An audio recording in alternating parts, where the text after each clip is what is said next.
esse período, o que iria acontecer? Iria se extinguir, iria acabar a transgressão, seria dado fim aos pecados, haveria a expiação da iniquidade. E esse tempo, ele está relacionado à justiça eterna, ou seja, Deus iria estabelecer justiça eterna. Irmãos, para que a gente perceba o significado dessas expressões, a gente tem que pensar o seguinte: o tempo que nós vivemos é um tempo em que existe pecado e ainda não foi estabelecida uma justiça perpétua permanente. Então, quando se fala em dar fim aos pecados e trazer justiça eterna, está se referindo ao quê? Aos tempos do fim, ou à consumação dos tempos segundo o qual nós vivemos nele hoje. Amém? Então, ao final desses 490 anos, estaria cumprido todo o propósito de Deus para a humanidade.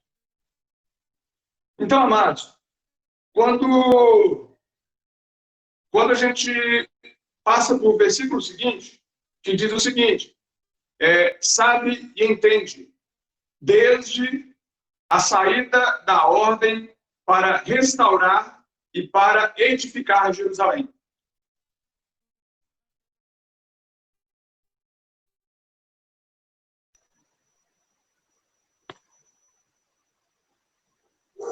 Que ordem é essa? Que ordem é? Para restaurar e reedificar Jerusalém.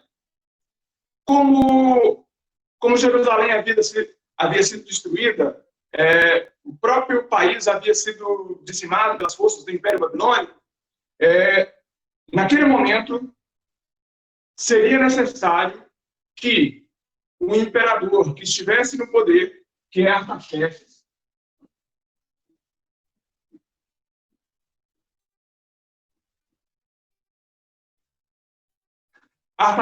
ele deveria o quê? Ele deveria dar uma ordem. Ou seja, houve um decreto. Essa ordem é um decreto de Artaxerxes.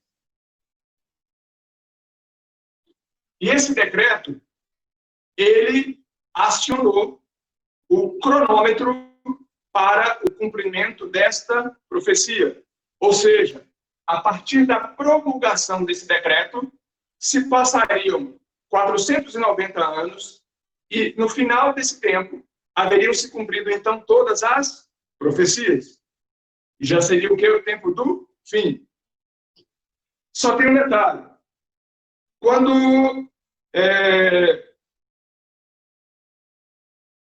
a gente vê no verso 25, diz: até ao Messias, o príncipe.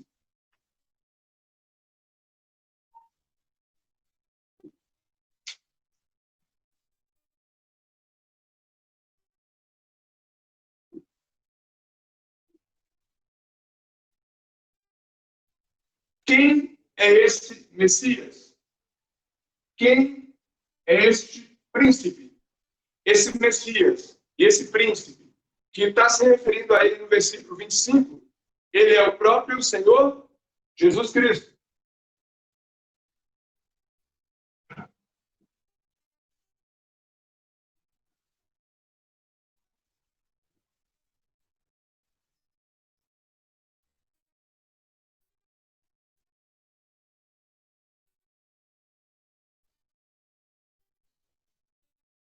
Amém, irmãos?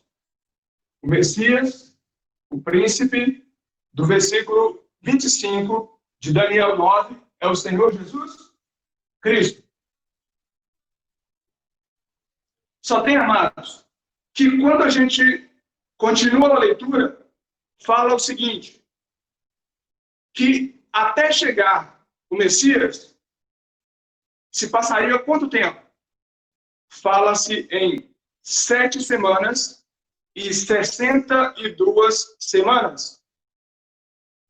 E eu gostaria de mostrar aqui no quadro para os irmãos um pequeno esquema para que os irmãos possam entender melhor.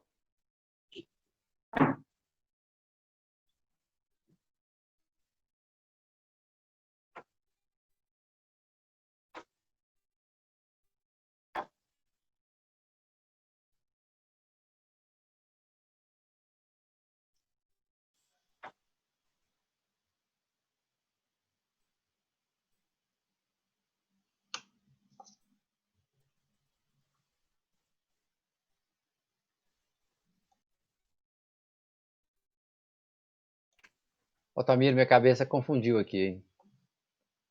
Se eu tinha 490, era 70 vezes 7. Agora são 69. Então, vamos lá Eu ver vou aqui. explicar agora. A gente vai montar agora uma linha do tempo.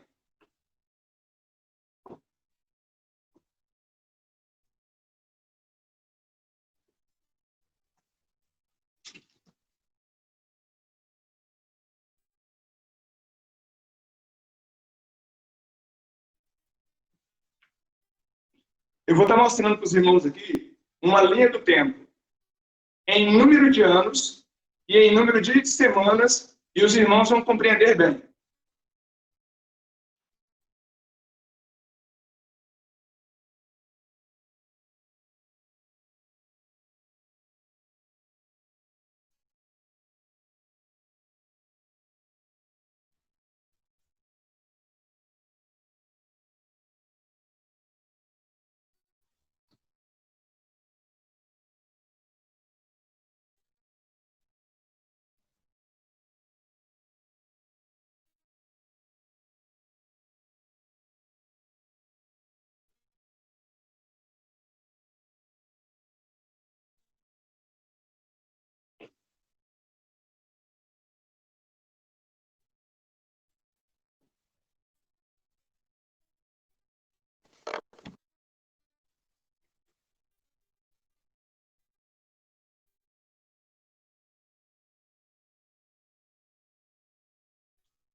Irmãos, eu fiz um quadro aqui, que é uma linha de tempo, e essa linha de tempo, ela mostra aqui essa primeira fileira aqui, ela mostra o tempo contado em número de semanas. E essa segunda fileira mostra o tempo contado em anos. A partir da ordem do decreto de Artaxerxes, até a reconstrução dos muros do templo, isso foi um total aí de 7 semanas. Essas 7 semanas, 7 vezes 7, 49. Então, são 49 anos. Mas lá fala que até o Messias é o quê? Passariam-se essas primeiras 7 semanas e passariam-se mais 62. Ou seja, até chegar o Messias, que é o Cristo, se passariam 7 mais 62 semanas. E o total é 69. 69 semanas. Ou seja, são 49 anos mais 434 anos.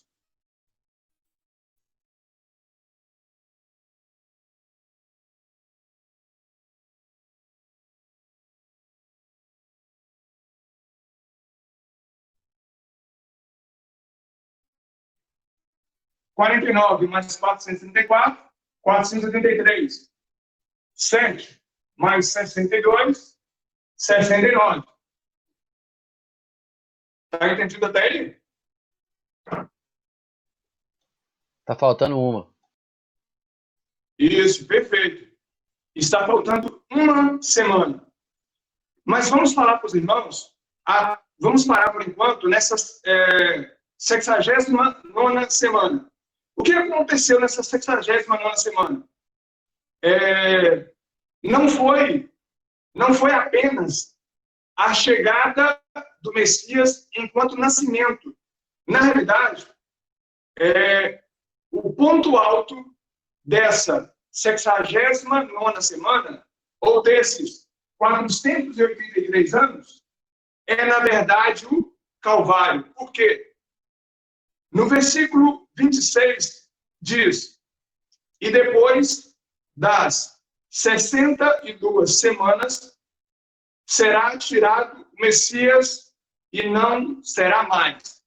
Ou seja, quando fala depois das 62 semanas, é porque passou 7 semanas e depois das 62 semanas, quando é que o Messias é tirado? Quando é que ocorre o Calvário?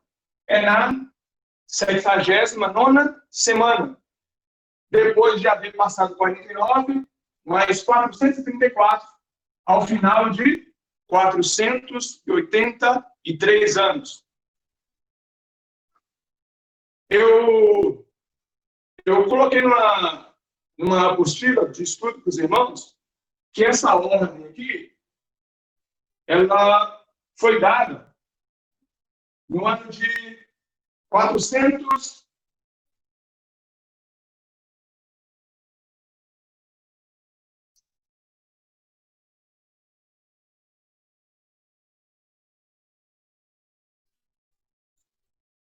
Essa ordem aqui, ela foi dada no ano de 445.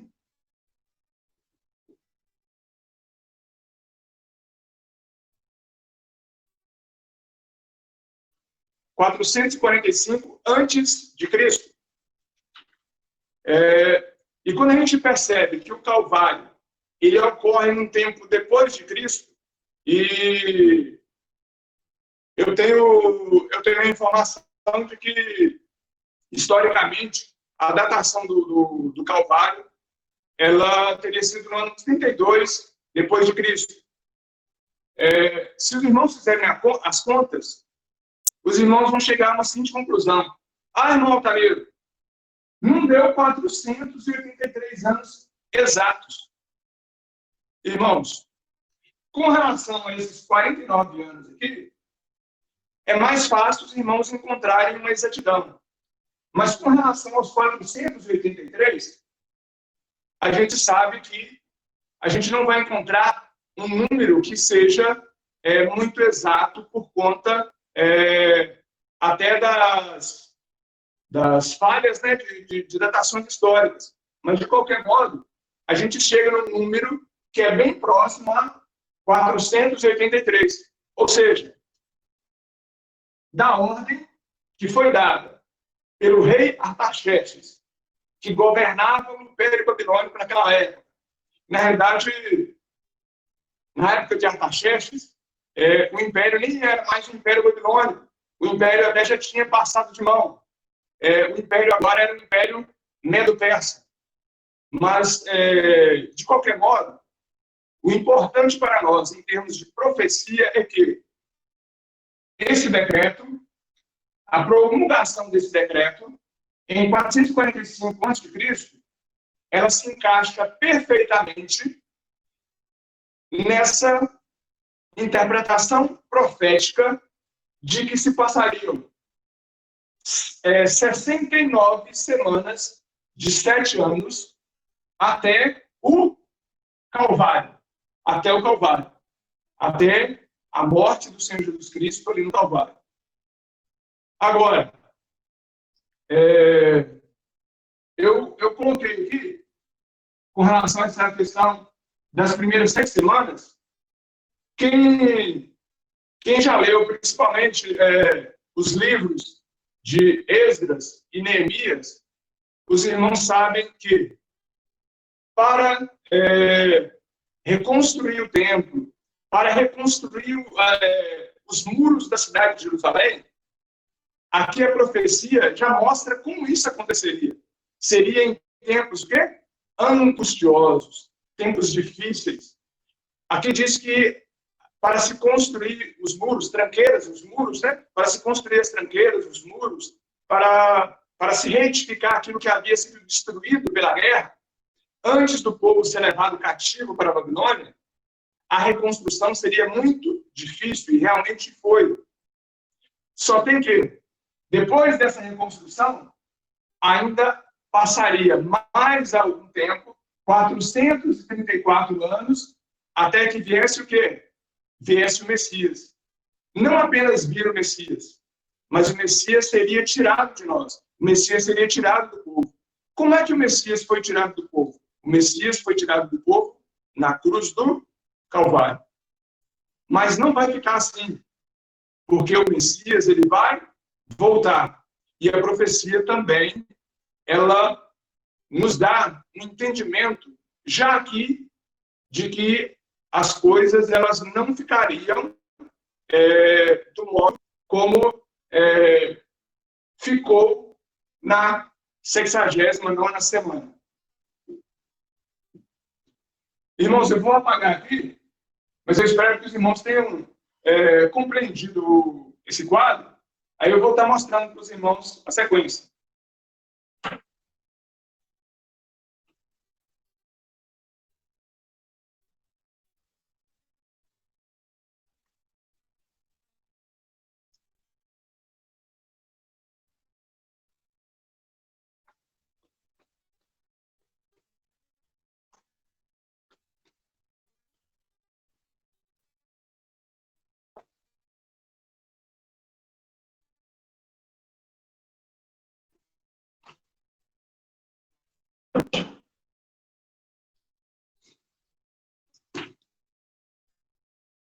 Irmãos, verso 26. No versículo 26 do capítulo 9 diz: e depois das 62 semanas será tirado o Messias e não será mais. Aí diz: e o povo do príncipe que há de vir destruirá a cidade e o santuário.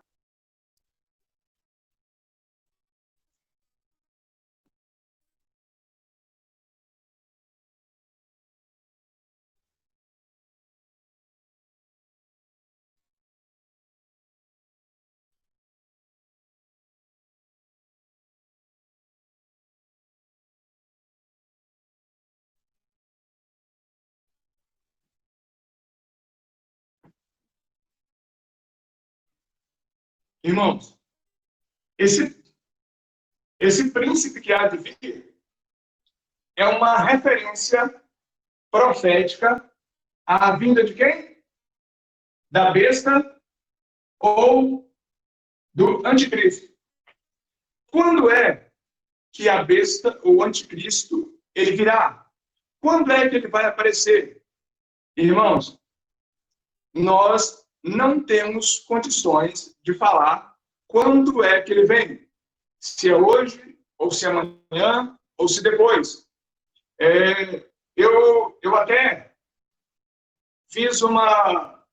coloquei algumas referências bíblicas. Uma delas no livro de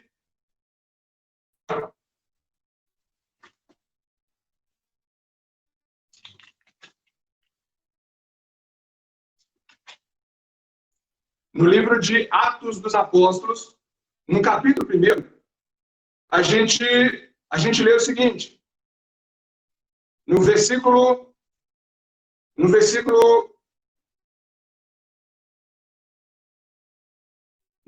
6 e no versículo 7 de Atos, capítulo 1, está escrito assim: aqueles, pois, que se haviam reunido, perguntaram-lhe, dizendo: Senhor, restaurarás tu, neste tempo, o reino a Israel? E disse-lhes, é Jesus falando aqui, não vos pertence saber os tempos ou as estações que o Pai estabeleceu pelo seu próprio poder. Ou seja, Jesus está falando aqui que o dia e a hora não competia a eles, está conhecendo isso. E Jesus começa a falar sobre a promessa do Espírito Santo. Mas na continuação do estudo, a gente vai ter a compreensão de que, mesmo que o Senhor Jesus Cristo ele não tenha nos dado uma data, mesmo que ele não tenha nos dado uma hora, ele nos dá indicações, ele nos dá uma revelação para que a gente compreenda que esse tempo ele está próximo, para que a gente esteja precavido. Eu gostaria de ler com os irmãos apenas uma referência em 2 Pedro, no capítulo 3.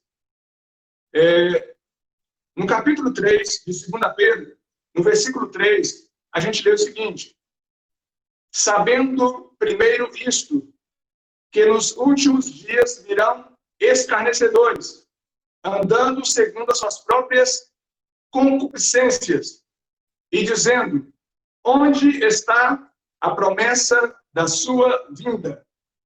Amados, já naqueles dias, algumas pessoas já começavam a se perguntar: mas essa promessa de Jesus? Ele disse que iria voltar, e cadê ele?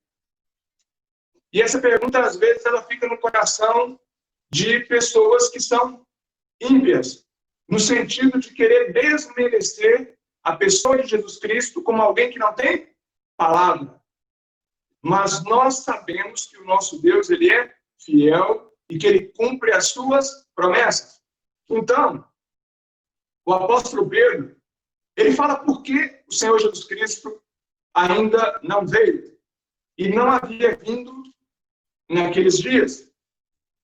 No verso 9, no versículo 9 e no versículo 10 da Epístola de 2 Pedro, no capítulo 3, a gente lê: o Senhor não retarda a sua promessa, ainda que alguns a tenham por tardia, mas é longânimo. O Senhor é longânimo, ele é paciente para convosco, não querendo que alguns se percam, senão que todos venham a arrepender-se. Mas o dia do Senhor virá como ladrão de noite. Essa é a questão. O dia do Senhor virá como ladrão de noite. Não tem uma data marcada, uma hora marcada, mas o princípio da vinda de Jesus é que ele vem como um ladrão de noite, de improviso. Mas os crentes, aqueles que foram lavados e remidos pelo sangue de Jesus Cristo, eles têm princípios da palavra de Deus que demonstram que esse tempo ele está próximo, verdadeiramente está próximo. Vamos retornar então, irmãos, para o livro de Daniel. Baseando ainda na leitura que nós fizemos de 2 Pedro, eu falo para os irmãos que nós vivemos um tempo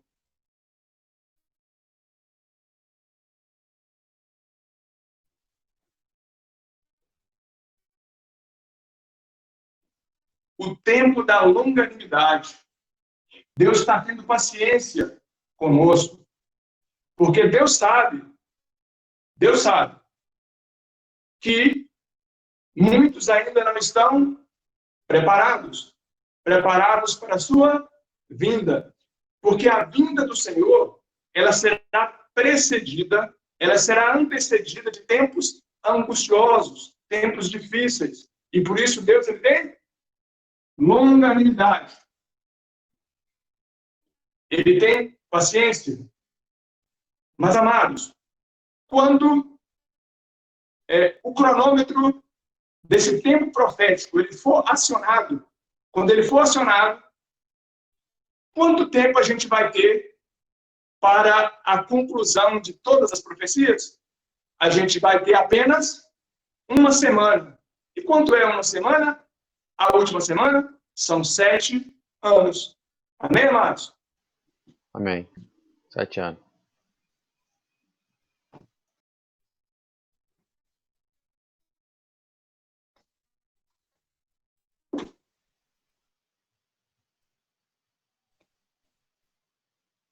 E o que vai disparar esse cronômetro aí? Vamos lá. Irmão, Não, eu só tô. O pessoal tá pensando e eu tô falando, tô pegando os pensamentos, entendeu? Perfeito. Ainda no versículo 26, o que a gente lê? A gente lê o seguinte, que o povo desse príncipe que há de vir, a besta, o anticristo, uma coisa que ele vai fazer é o quê? Destruir a cidade e o santuário. Ele vai destruir a cidade e o santuário.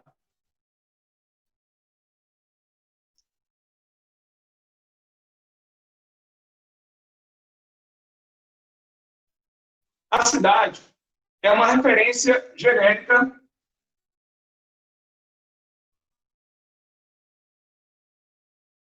a Jerusalém.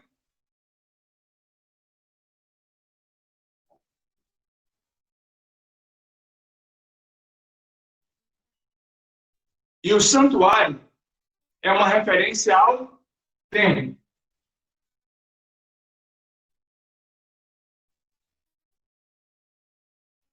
Amados, vamos pensar aqui agora. O anticristo, ele vai destruir o santuário e vai destruir a cidade. Olha só, o que a gente sabe hoje? A gente sabe hoje o seguinte, Não tem tempo. o rei Salomão, ele construiu o primeiro templo. Esse templo ele foi destruído. Aí o que acontece? Ele foi destruído pelo Império Babilônico. Mas o templo foi reconstruído quando o povo retornou para Jerusalém, quando o povo retorna para Israel. O templo foi reconstruído. E nós lemos aqui hoje que o templo foi destruído, a cidade foi reconstruída em tempos angustiosos e difíceis. Esse templo, esse segundo templo, ele é chamado de Templo de Zorobabel. Esse templo, depois, no século I antes de Cristo, ele foi remodelado, ele foi ampliado por quem? Por Herodes. Herodes o Grande. E esse templo, que é considerado por alguns como sendo o terceiro templo, mas na realidade é o segundo templo, o templo de Zorobabel reformado, ele também foi destruído no ano 70 depois de Cristo, porque os judeus se rebelaram contra Roma e houve uma repressão do Império Romano e destruiu a cidade, destruiu o templo. Inclusive, atualmente, os judeus zelosos, eles fazem as suas orações nas ruínas deste templo, que é chamado de o Muro das Lamentações. Eu creio que os irmãos já devem ter visto alguma reportagem ou algum programa de televisão que mostra os judeus fazendo as suas orações ali nos escombros daqueles muros, com as roupas típicas. Alguns parecem que colocam até alguns pedidos de oração ali nas fendas do muro. E a grande expectativa, a grande esperança dos judeus é reconstruir esse templo.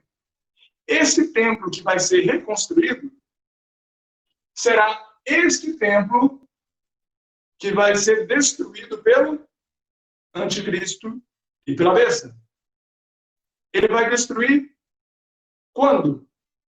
Ele vai destruir em uma guerra que é chamada, a gente vai ver isso depois,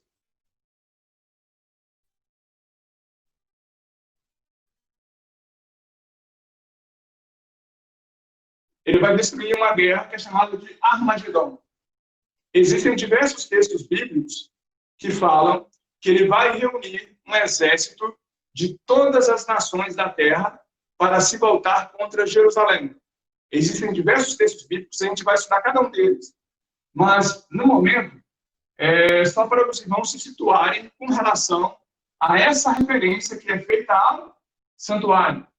Porque esse santuário, esse templo, ele vai precisar ser reconstruído. E isso é uma indicação. Mas, mesmo assim, mesmo com essa indicação, a gente ainda não tem, como eu falei antes, uma ideia exata de quando exatamente vai ser o quê? Acionado o cronômetro da última semana. Mas uma coisa é certa, eu vou anotar aqui agora meus irmãos.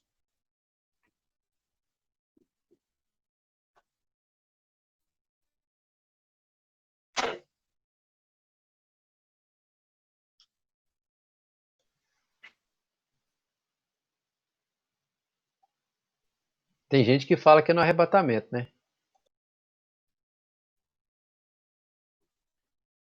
Tô querendo criar problema pra você não, Tamir. Olha a cara que a Gabi fez. Eu só tô lembrando do filme Deixados para Trás. Que lá é que tem lá o piloto some, todo mundo some, fica só as roupas assim, e diz que aquilo já começa. Dedinho já assistiu a novela lá do Apocalipse também, já viu isso aí.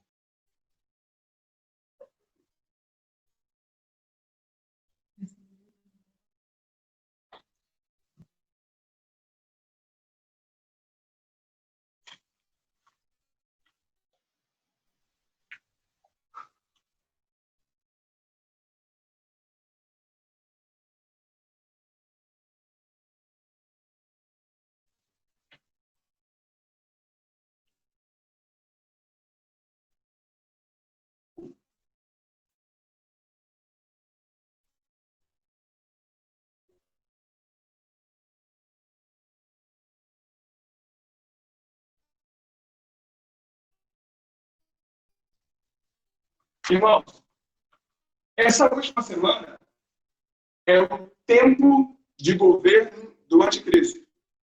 Quando iniciar o governo dele, quando ele subir ao poder, vai ser o quê? Aqui, ó.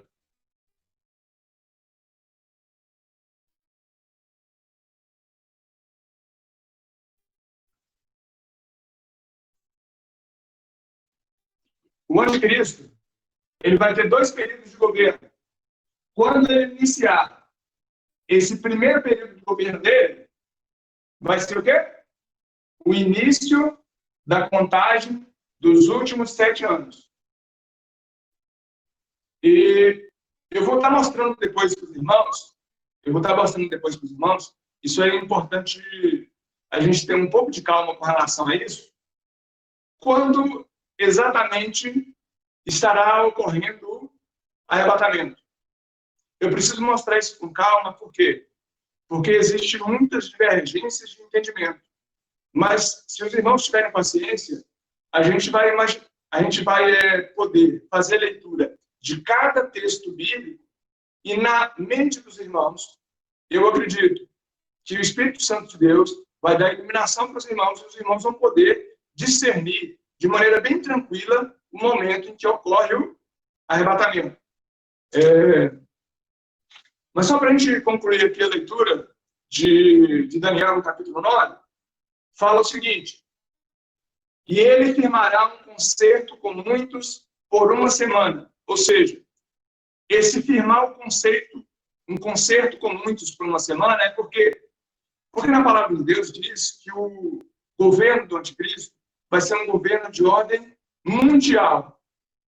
Então, quando ele iniciar esse governo dele, com toda a capacidade natural que ele tem, com toda a eloquência que ele tem, e outros textos bíblicos falam a respeito dessa eloquência dele, ele vai estar expandindo o seu poder, ele vai estar firmando o seu governo, ele vai estar se estabelecendo como uma autoridade de nível mundial. E ele vai fazer isso em quanto tempo? Quanto tempo vai demorar esse governo dele? 7 anos. E esses 7 anos são o quê?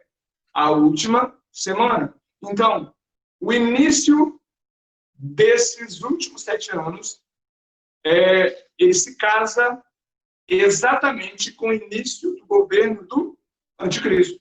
É exatamente o início do governo dele. Aí a gente lê aqui: e na metade da semana fará cessar o sacrifício e a oferta de manjares. Olha só, o anticristo, nessa primeira metade da semana, nesses primeiros 3 anos e meio, e ele, na realidade, ele está atuando apenas como um homem comum. Ele é um governante muito habilidoso, muito carismático, mas ele é um homem comum. E por que essa semana ela é dividida em duas, no meio? Por que ela é dividida no meio, irmãos? Porque eu vou mostrar para os irmãos depois, no capítulo 13 de Apocalipse, fala que o próprio Satanás, o diabo, vai dar poder ao anticristo para ele continuar a governar por mais 42 meses. Ou seja, o anticristo, ele vai ter poder para continuar o seu governo, porque Satanás vai dar esse poder para ele. Porque na palavra de Deus diz que ele está como morto. É como se ele tivesse morrido e Satanás vai revivê-lo. E isso vai maravilhar todo mundo. As pessoas vão ficar maravilhadas com isso. Como ele foi revivido e como agora ele tem um poder extraordinário, que é o poder do diabo. É um poder sobrenatural. Ele vai ser como um homem possesso pelo próprio diabo, pelo próprio Satanás. E ele vai ter muito poder. E quando ele tiver esse poder, ele vai poder ter a condição de fazer o que está escrito aqui na profecia. Ele vai ter condição de estabelecer o término do rito judaico que vai ser introduzido neste novo tempo. Ele vai ter essa influência, ele vai ter esse poder, porque ele vai estabelecer um culto. Os irmãos podem ler em Apocalipse 13 que ele vai estabelecer um culto à pessoa dele. Esse é um diferencial do anticristo, porque ele quer assumir o quê? Uma figura de Cristo falsificada. Então ele vai requerer adoração para si. E quando ele requerer adoração para si, ele vai ser adorado e o diabo vai estar sendo adorado através dele, porque ele é o quê? Ele é a encarnação do próprio Satanás. Então, quando ele estabelecer esse culto satânico, centralizado na pessoa dele, ele não vai permitir nenhum outro tipo de culto no mundo. Ele não vai permitir nenhum outro tipo de culto. O culto vai ter que ser única e exclusivamente à pessoa dele. Então, a gente lê aqui na palavra: e sobre a asa das abominações virá o assolador. O que é assolador?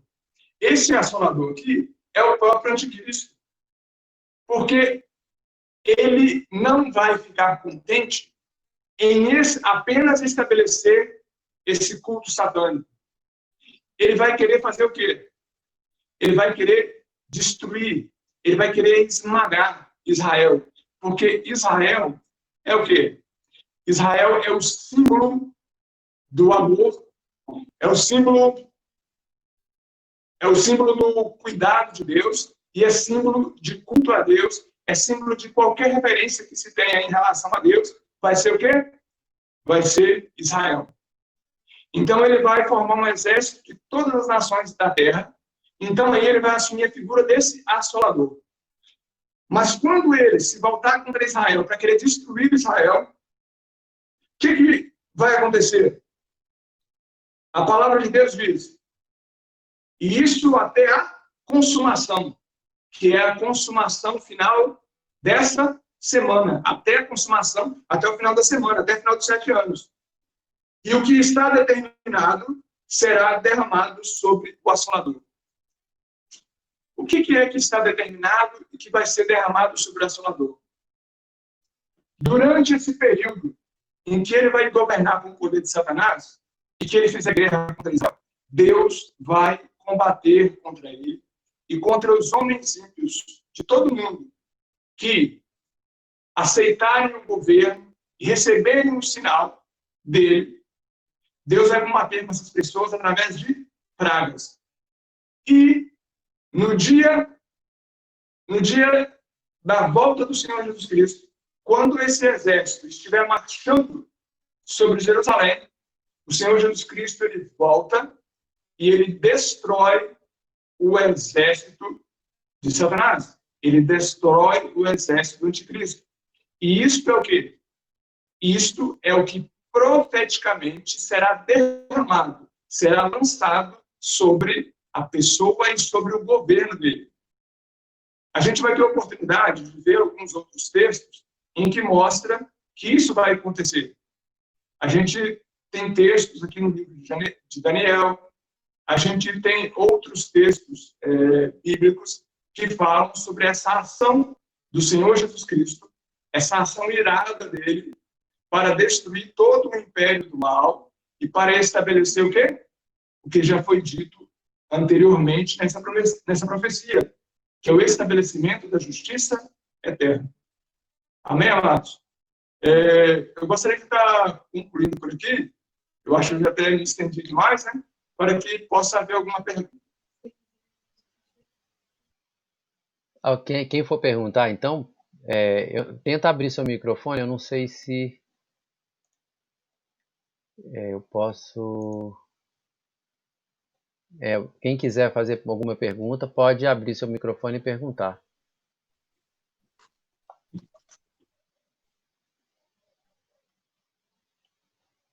Alô?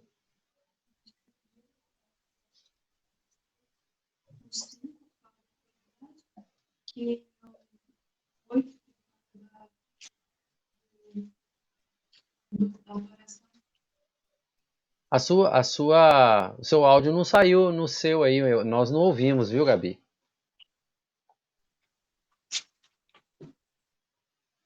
Eu só falei aqui para a gente ler essa passagem que ele estava falando sobre a autoridade dada à besta e ao culto à besta, e ele vai ler aqui a passagem.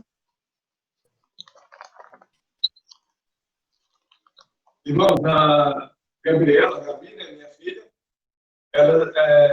minha filha, Gabriela, minha esposa Silmara, elas estão aqui perto, elas estão com o microfone conectado no celular para não dar nenhum ruído aqui. A gente já fez umas experiências aqui antes, estava dando ruído, então elas colocaram o fone para não ter esse problema. E Gabriela me sugeriu que eu estivesse lendo aqui. Sim, eu planejei fazer essa leitura depois, né? Mas é interessante a gente fazer a leitura agora. Em Apocalipse, no capítulo 13, no verso 5, a gente vê o seguinte. E foi-lhe dada uma boca para proferir grandes coisas e blasfêmias, e deu-se-lhe poder para continuar por 42 meses. O que é continuar por 42 meses? É porque ele já estava governando o quê? Há 42 meses anteriormente. O que são 42 meses? Se a gente pensar que um ano tem 12 meses, 3 vezes 12, 36. 36 mais 6, 42. Por isso é 42 meses. E quanto aos 1.260 dias, se a gente pegar esses 42 e multiplicar por 30, vai dar exatamente 1.260 dias. Tá joia, irmãos?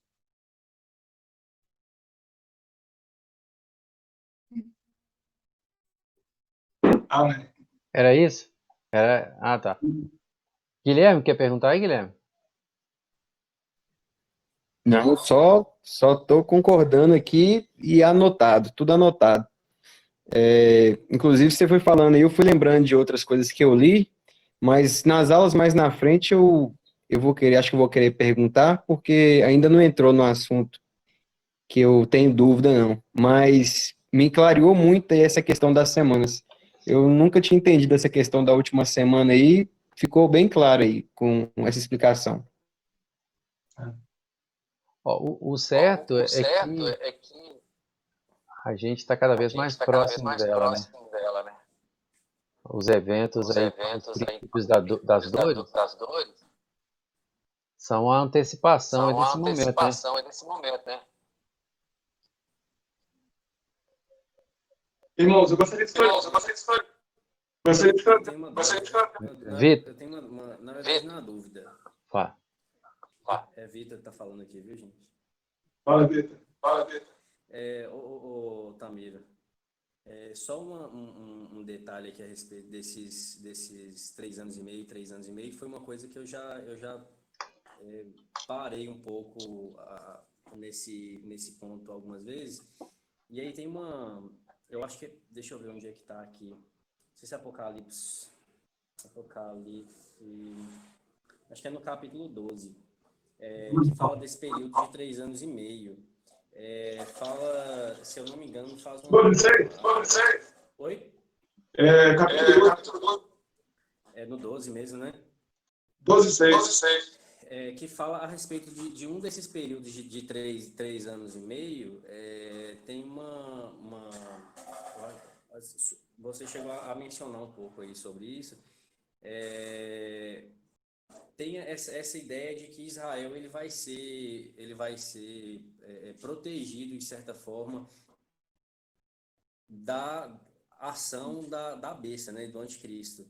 Verdade. E aí, eu não sei se é uma coisa física, eu entendi até como, eu sempre entendi como sendo uma coisa física, assim, que fala que Deus vai levar Israel para o deserto para proteger, né, o povo de Israel. Que é aquele povo que, no meu entendimento, era o povo que estava destinado a ser salvo, né? A não passar pelo sofrimento que a besta iria trazer, né? Sobre essa questão, assim, qual que é o seu entendimento, assim, sobre isso? Você acha que é um lugar físico mesmo? É através de uma profecia, né? Que fala da mulher, da criança.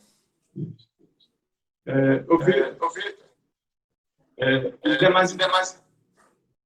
Eu preparar essa explicação. A pode já um pontapé inicial. Sim. Vitor,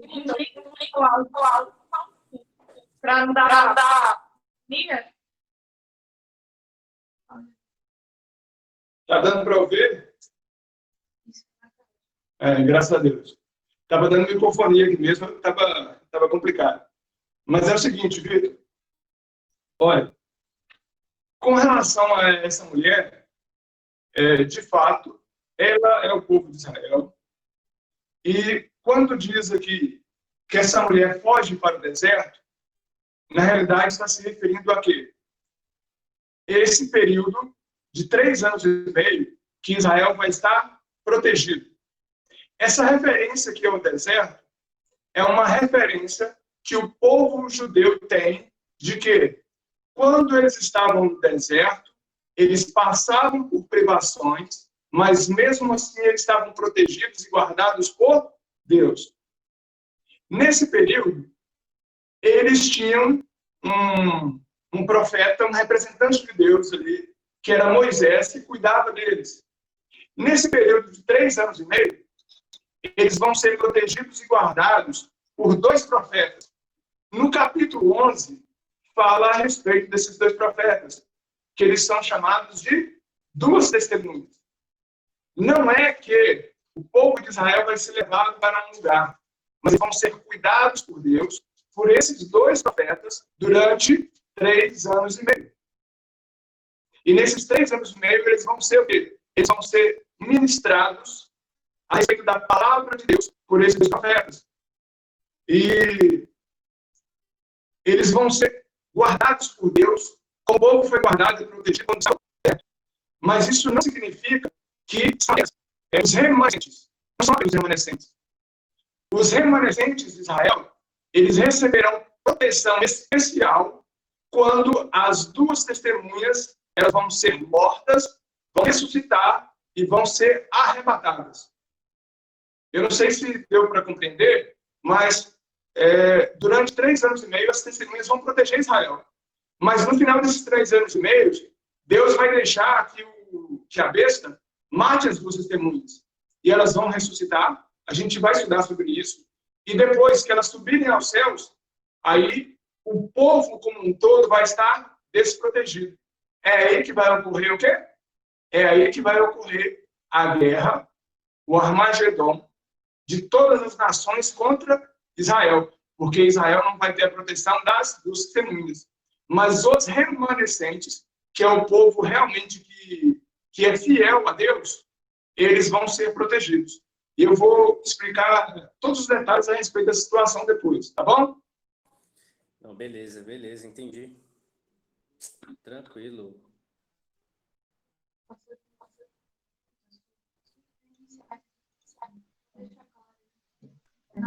Otamiro, no caso, o anticristo só vai começar esse primeiro etapa dos 3 anos e meio só após, vai ter que ter a reconstrução do templo para depois ele ser destruído, né?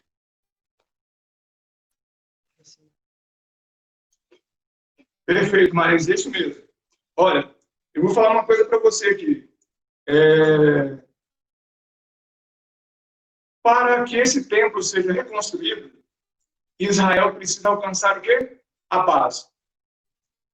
E eu sei que parece estranho no momento, mas nos próximos anos a gente vai passar por algumas experiências assim bastante estranhas.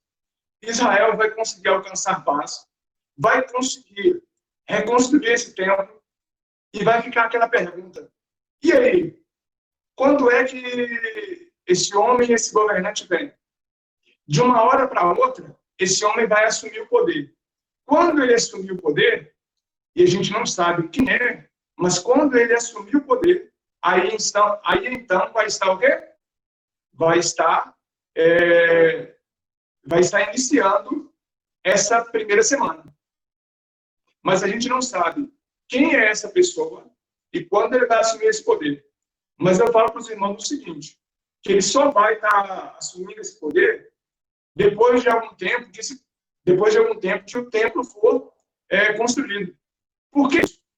Por que eu estou falando isso com os irmãos? Porque a profecia fala que o Senhor virá como ladrão. Na realidade, o que acontece?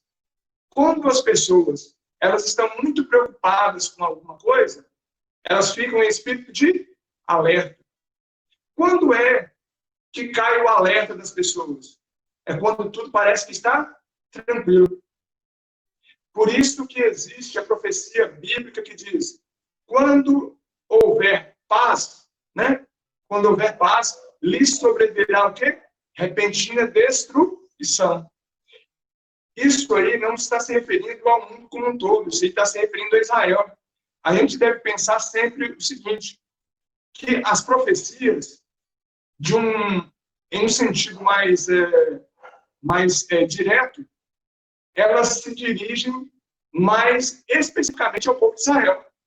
Nós, os gentios, a gente entra meio que de rebarba, né? Nós somos como a mulher cananeia.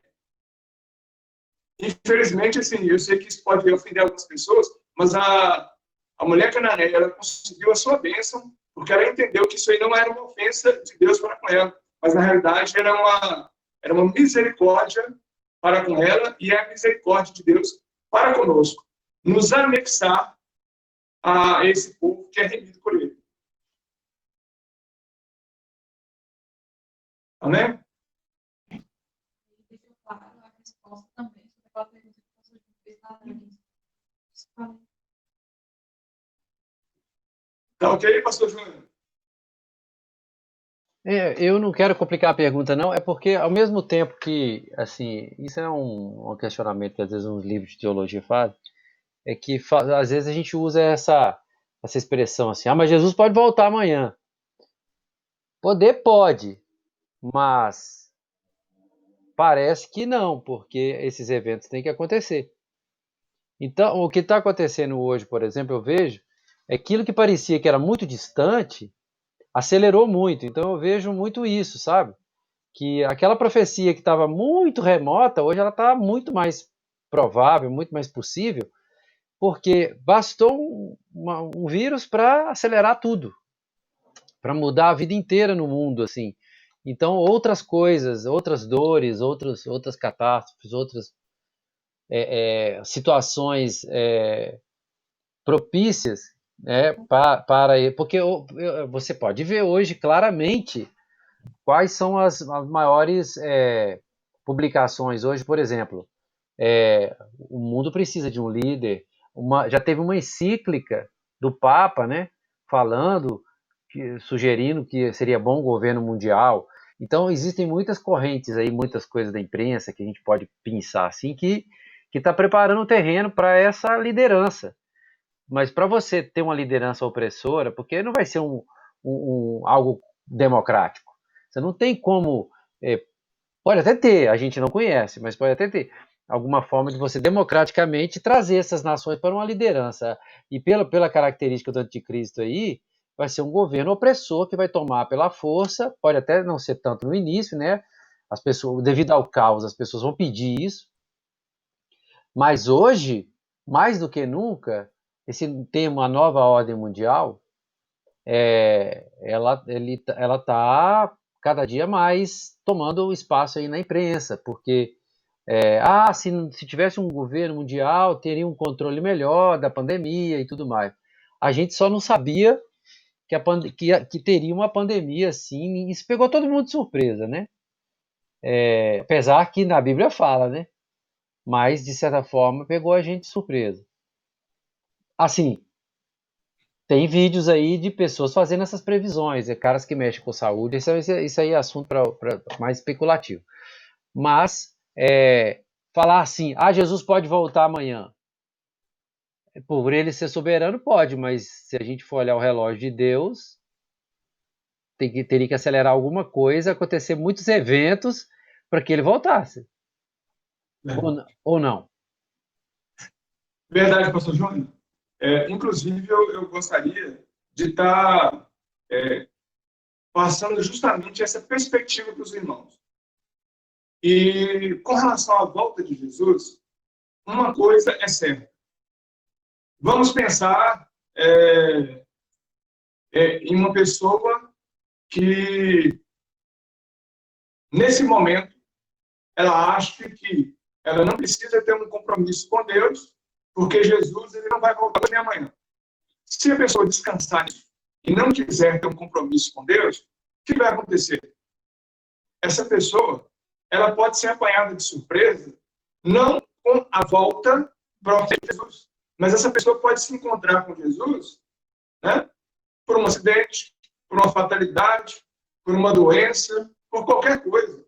Ou seja, qualquer pessoa ela pode ter esse encontro com Deus, não pelo fato de Deus estar se manifestando no cumprimento das suas profecias apocalípticas, das suas profecias últimas, escatológicas, mas ela pode estar tendo esse encontro com Deus, não porque Deus veio, mas porque ela subiu por uma fatalidade. Então, assim, nós devemos estar preparados a todo momento. Nós devemos ter essa compreensão de que nós devemos ser crentes genuínos e preparados para esse encontro com Deus. E o pastor falou com relação à questão de especulação. De fato, eu já ouvi nos últimos dias, em vídeos, em áudios, pessoas especulando muitas coisas. E isso é perigoso. E o propósito que eu tenho com relação a apresentar esse estudo para os irmãos é que os irmãos eles tenham esse respaldo bíblico. E tendo esse respaldo bíblico, que os irmãos não se percam em especulações que, na realidade, assim, elas não têm fruto nenhum. Elas não têm um objetivo, elas não têm algo concreto para nos fornecer. A gente precisa conhecer a palavra de Deus. E a palavra de Deus, ela não nos dá o nível de detalhamento que, às vezes, algumas pessoas querem. As pessoas querem saber qual vai ser o nome dessa pessoa, quem é, já nasceu, ele vive em tal lugar, ele está ligado a que organização mundial. Aí as pessoas criam 1001 teorias para tentar encaixar no contexto profético. mas quando a gente especula demais, a gente acaba se perdendo.